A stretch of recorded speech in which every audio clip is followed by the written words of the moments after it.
Hello, so this is a revision video for AP Chemistry 4.3, Representations of Reactions.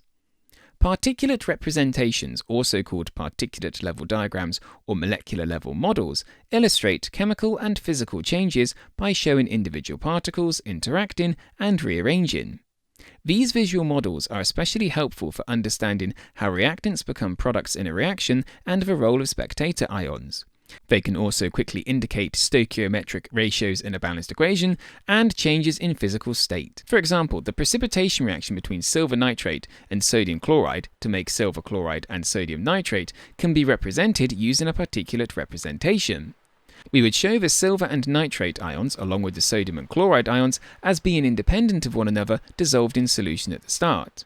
However, because the formed silver chloride is a precipitate, we would show the silver and chloride ions being tightly clumped together, creating particles of solid in the product. The nitrate and sodium ions would still be independent of one another in the solution, indicating they are spectator ions and haven't taken part in the reaction. This is a visual representation then of the net ionic equation Ag plus Cl minus to AgCl. Physical changes can also be represented using particulate level diagrams. Particles in a solid are shown tightly packed together, unable to move, with minimal space between particles.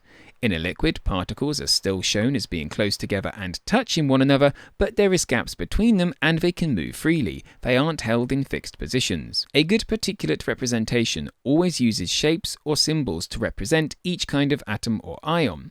For example, larger ions can be represented with larger circles and smaller ions with smaller circles. They show the correct number of particles on each side to reflect the balanced reaction equation.